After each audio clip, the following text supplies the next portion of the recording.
नमस्कार मित्रों, कैसे हैं आप सब। वन वे क्लासेज में आपका बहुत बहुत स्वागत है। पिछली कक्षाओं में वर्णमाला की जो कक्षाएं हो चुकी हैं उनके अगले क्रम में आज हम हिंदी वर्णमाला में वर्णों का वर्गीकरण इस बात पर चर्चा करेंगे। आज पिछली कक्षाओं में स्वर का विभाजन, व्यंजन का विभाजन, इन सब बातों पे चर्चा हो चुकी है। उनको अच्छे से पढ़ते रहिए आप लोग, और उनसे प्रश्न जो भी आएंगे, वर्णमाला से संबंधित जो भी प्रश्न होंगे वो आपके गलत नहीं होने पाएंगे। तो आज हम देख लेते हैं वर्णों का वर्गीकरण किस प्रकार से किया गया है। तो देखते हैं, इनमें दो चीज़ें आती हैं। एक तो हमारा आता है प्रयत्न के आधार पर, और दूसरा वर्गीकरण हो जाता है उच्चारण के आधार पर। जैसा कि मैंने उस दिन आपको बताया था कि वर्णों के उच्चारण की रीति को क्या कहते हैं, प्रयत्न कहते हैं। वर्णों के उच्चारण की रीति को, मतलब जो वर्णों के उच्चारण का तरीका है, रीति है, उसको हम क्या कहते हैं, प्रयत्न कहते हैं। और वर्णों का उच्चारण का स्थान जो है, आप उनका उच्चारण जो कर रहे हैं वो किस स्थान से कर रहे हैं, ठीक है ना। जो हमारी वागेंद्री है, जो हमारा पूरा स्वर तंत्र है, उसमें आप उसका उच्चारण कहाँ से कर रहे हैं, कंठ से कर रहे हैं कि ताल से कर रहे हैं कि मूर्धा से कर रहे हैं, इन्हीं सब चीज़ों पर आज हम चर्चा करेंगे। तो सबसे पहला विभाजन जो हम देखते हैं कि पहले तो इनको दो भागों में बांटा जाता है, एक तो प्रयत्न के आधार पर और दूसरा उच्चारण के आधार पर। प्रयत्न के आधार पर भी इसके दो भेद हो जाते हैं, एक तो अभ्यांतर प्रयत्न और एक बाह्य प्रयत्न, ठीक है ना। दो भेद हो जाते हैं, एक अभ्यांतर प्रयत्न हो जाता है और एक बाह्य प्रयत्न हो जाता है। फिर जो है अभ्यांतर प्रयत्न में आपको चार भेद मिलेंगे। एक तो मिलेगा विवृत प्रयत्न, ठीक, विवृत मिलेगा। विवृत प्रयत्न में क्या होता है कि वागेंद्रियां जो होती हैं वो पूरी तरीके से खुली होती हैं, ठीक। तो इसमें जितने स्वर हैं, जितने भी स्वर हैं, जो 11 स्वर आपको बताए गए हैं, वो सभी आपको क्या है, विवृत में आते हैं, ठीक ना। जितने भी स्वर आपको बताए गए हैं वो आपके कहाँ आ जाएंगे, विवृत में आ जाएंगे। फिर दूसरा विभाजन क्या हो जाता है आपका, स्पृष्ट हो जाता है। तो जो आपको बताया गया था कि व्यंजन जो बताए गए थे स्पर्शीय वर्गीय व्यंजन, जिनकी संख्या 25 है, तो उसमें का से लेकर माँ तक का से लेकर माँ तक के जो व्यंजन आएंगे वो किस में आ जाएंगे, स्पृष्ट में आ जाएंगे। जो प्रयत्न का तरीका है स्पृष्ट प्रयत्न में, इसमें वागेंद्रियां जो है पूरी नहीं खुलती हैं, ठीक है ना, इसमें कुछ बंद रहती हैं।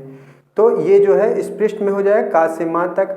फिर ईषद स्पृष्ट, ईषद स्पृष्ट में जो यारा लावा, आपको जब व्यंजन पढ़ाया गया था तो वहाँ पे बताया गया था कि यारा लावा क्या है, उसको आप देखते रहिएगा और कमेंट करके भी बताइए कि यारा लावा अंतस्थ है कि ऊष्म व्यंजन है। फिर उसके बाद ईषद विवृत आता है, जिसमें शा शा शा तीनों सा आते हैं, तालव्य मूर्धन्य उच्च, और उसके बाद हाप का आ जाता है। तो ये जो है आपके प्रयत्न का जो अभ्यांतर का विभाजन किया गया है उसमें चार प्रकार से आ जाता है कि विवृत, स्पृत, ईषद स्पृत और ईषद विवृत। इनसे प्रश्न आपको अक्सर एग्जामों में मिल जाएंगे, तो इनको बहुत ही ध्यान से और बहुत ही बारीकी से आप पढ़ते रहिए। दूसरा विभाजन क्या हो जाता है, बाह्य प्रयत्न के आधार पर। बाह्य प्रयत्न में क्या है, दो विभाजन हो जाता है, एक तो घोषत्व के आधार पर हो जाता है और एक प्राणत्व के आधार पर, ठीक। घोषत्व के आधार पर और प्राणत्व के आधार, प्राणत्व मतलब वायु, कि वायु के आधार पर कि ज़्यादा वायु निकलेगी, जैसे अल्प प्राण है तो अल्प में कम वायु निकलेगी, और महाप्राण है तो ज़्यादा वायु निकलेगी, ठीक है ना। वैसे घोष में जो है क्या होता है, जो वागेंद्री होती है यहाँ पर कंपन होता है, और अघोष में यहाँ पे कंपन नहीं होगा। जब हम बोलेंगे तो यहाँ पे कंपन नहीं होगा, और घोष में क्या होगा, कंपन होगा। तो इसी आधार पर घोष के आधार पर और प्राणत्व के आधार पर भी वर्णों का वर्गीकरण किया गया है। अब इसमें अब आपको लग रहा होगा कि 3, 4, 5 या 1, 2 इस तरह से अंक क्यों लिखे गए हैं। तो जो का से लेकर माँ वर्ग तक, पा वर्ग तक, का से लेकर पा वर्ग तक जो 25 व्यंजन हैं, इनको जब हम लिखते हैं तो एक लाइन में कितना आता है, 5-5 व्यंजन आता है, ठीक है ना। इसी आधार पर जब हम इसको पूरी तरीके से जब लिखेंगे हम, तो किस तरह से लिखा जाता है, ये क, ख, ग, घ और अंगा। ठीक, इस तरह से हम इसको लिखते हैं। तो ये हमारा पहला, दूसरा, तीसरा, चौथा, पांचवा, ये हमारे 5 वर्ड हो जाते हैं। तो इसी तरीके से हम इसको का से लेकर पा वर्ग तक, का वर्ग से लेकर पा वर्ग तक, या कहें का से माँ तक, इस तरह से हम इसको लिखते हैं। का, ख, ग, घ, अंगा, चा, छ, ज, झ, इया। इसके बाद जो है देखते हैं क्या है कि घोष वर्ण इसमें से क्या क्या आता है। तो प्रत्येक वर्ग का, जो ये का वर्ग से लेके पा वर्ग तक है, प्रत्येक वर्ग का ठीक, तीसरा, चौथा और पांचवा, तीसरा, चौथा और पांचवा। ठीक, इसी आधार पर हम का, ख, गा जैसे हो गया तो चा, छ, जा, झा में करेंगे कि चा, छ, जा का तीसरा, चौथा, पांचवा।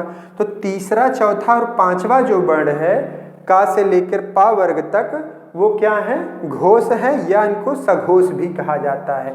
तो इसमें कंफ्यूजन मत करिएगा आप लोग कि घोष और सघोष अलग अलग हैं। घोष और सघोष एक ही चीज है, अघोष अलग चीज है। ठीक, तो तीसरा, चौथा और पांचवा वर्ण क्या हो जाता है, प्रत्येक वर्ग का घोष हो जाता है। उसके अलावा या, रा, ला, वा, ठीक, या, रा, ला, वा भी क्या हो जाता है, घोष हो जाता है, और हा भी घोष हो जाता है। जब सभी स्वर हम आपको पढ़ा रहे थे 11 स्वर, तो वहाँ पे बताया था कि सभी स्वर क्या होते हैं, घोष होते हैं, और जो है अल्प प्राण होते हैं। तो यहाँ पे सभी स्वर और अनुस्वर, अनुस्वर और विसर्ग जो मैंने बताया था कि अयोगवाह हैं, तो जो अयोगवाह का अनुस्वर है, अनुस्वर, सभी स्वर, या, रा, ला, वा, हा, और 3, 4, 5 प्रत्येक वर्ग का वर्ण, तो ये क्या हो जाते हैं, हमारे घोष वर्ण हो जाते हैं। ठीक, फिर अघोष में हम देखते हैं कि पहला और दूसरा, ठीक, का से लेकर ये प्रत्येक वर्ग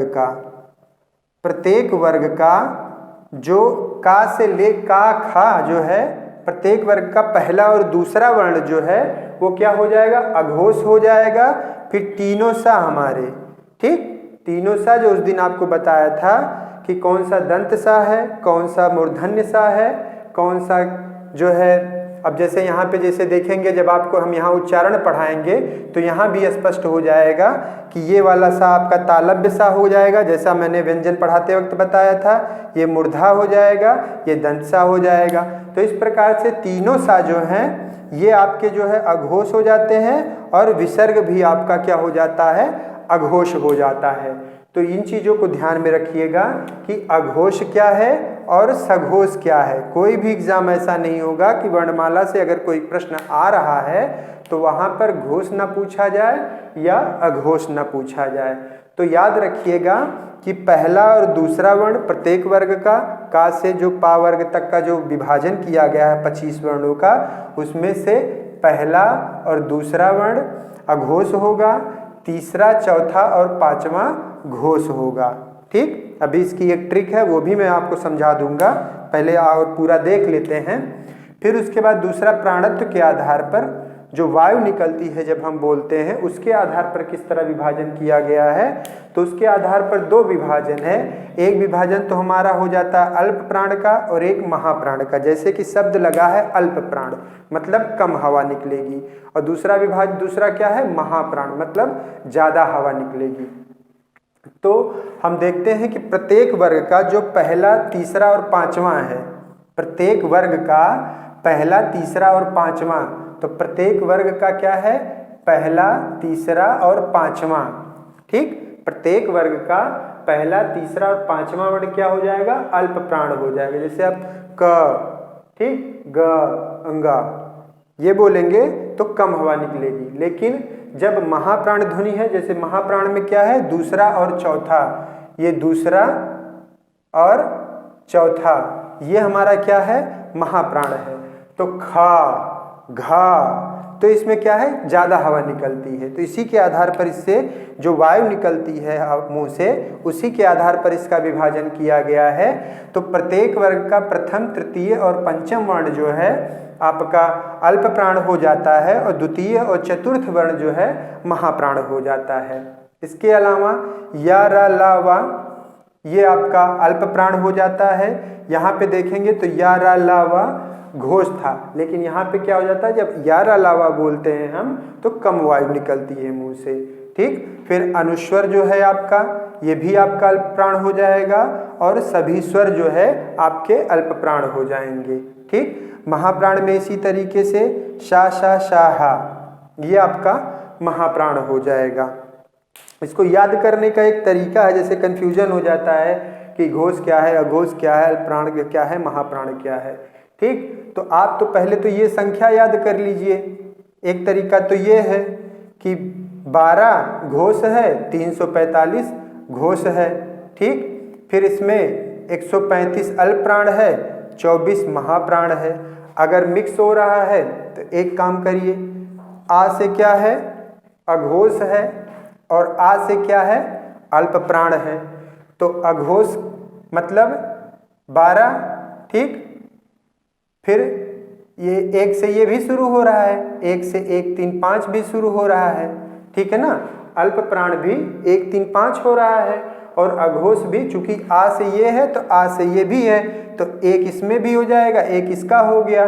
तो इससे याद रहेगा कि अघोष अल्प प्राण, तो अघोष 12, अल्प प्राण 135। अब इसके अलावा इसके अलावा जो बचेगा वो घोष हो जाएगा, इसके अलावा जो बचेगा वो महाप्राण हो जाएगा।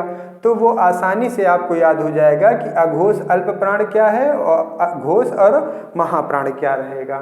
ठीक है, तो ये तो हो गया आपका प्रयत्न के आधार पर इसका विभाजन हो गया कि अभ्यंतर प्रयत्न क्या हो गया और बाह्य प्रयत्न क्या हो गया। ये घोष और प्राणत्व के आधार पर जो विभाजन किया गया है, इसको बहुत ही कायदे से आप लोग ध्यान से देखिएगा, ध्यान से पढ़िएगा, ध्यान से समझ लीजिएगा, क्योंकि यहाँ से हर एग्जाम में अक्सर प्रश्न आते रहते हैं। दूसरा विभाजन क्या है, उच्चारण स्थान के आधार पर जो वर्णों का वर्गीकरण किया गया है, दूसरा विभाजन है उच्चारण स्थान के आधार पर। मतलब कौन सा वर्ण किस स्थान से बोला, जो वागेंद्री हमारी है उसमें किस स्थान से उसका उच्चारण होगा, इसी के आधार पर जो है इसका वर्गीकरण किया गया है। संस्कृत में इसके लिए सूत्र भी बताए गए हैं, लेकिन यहाँ पर हम इसको चूँकि बेसिक तरीके से आपको पढ़ाया जा रहा है, सरल तरीके से आपको पढ़ाया जा रहा है, तो विषय को क्लिष्ट न करने के बजाय उसको मैं सरल तरीके से बता रहा हूँ कि जो कंठ होता है, कंठ मतलब गला हमारा, कंठ से जो हमारा उच्चारण होता है वो आ दोनों हाश्व और दीर्घ आ। ठीक, आ का वर्ग पूरा, हा और विसर्ग। ठीक, हा और विसर्ग, ये जितने वर्ण हैं ये कहाँ से बोले जाते हैं, कंठ से। इनका उच्चारण कहाँ से, उच्चारण स्थान कहाँ से है, कंठ से। आ का जब बोलेंगे तो यहाँ पे देखेंगे कि यहाँ पे कंपन हो रहा है, यहाँ पे कुछ हो रहा है। ठीक, तो कंठ से हमारी ये ध्वनियाँ निकलती हैं। फिर दूसरा क्या है, तालव्य है, तालु से। तो इसमें ई हाश्व दीर्घ दोनों आ जाएगा, चा वर्ग आ जाएगा, और या और शा आ जाएगा। ठीक, ये तालव्य में हो जाएगा। इसी तरीके से मूर्धन्य, जो मूर्धा में बोले जाते हैं, ये थोड़ा सा जो है जीभ जो है घर्षण करके निकलेगी।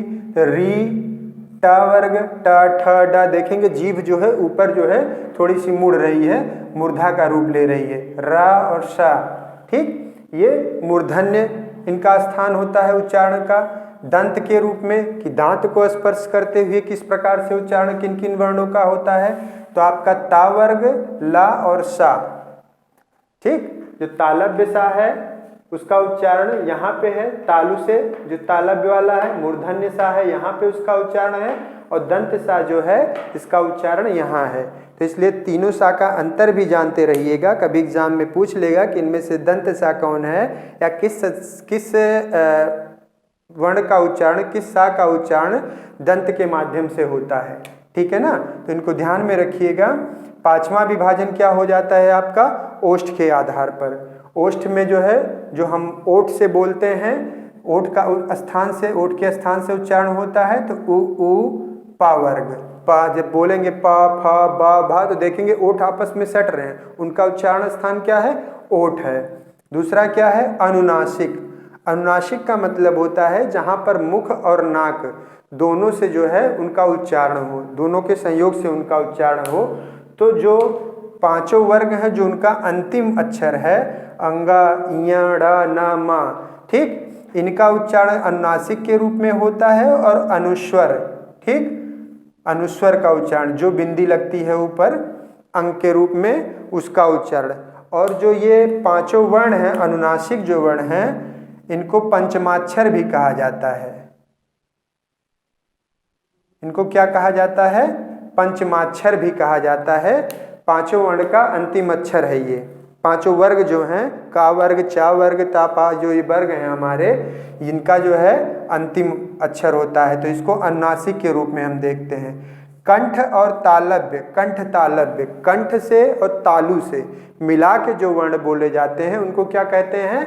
कंठ तालव्य कहते हैं। तो ए और ए आय, तो देखेंगे हमारा कंठ और तालु दोनों सक्रिय रहता है इसके उच्चारण में, तो ए आय, ठीक। इसी प्रकार से कंठोष्ठ, कंठ और ओठ, तो ओ, ठीक, ओ, कंठ भी और ओठ भी, दोनों ओ और औ दोनों इससे बोले जाते हैं। फिर दंतोष्ठ, दांत और ओष्ठ से वा, दांत और ओठ से उच्चारण क्या होता है?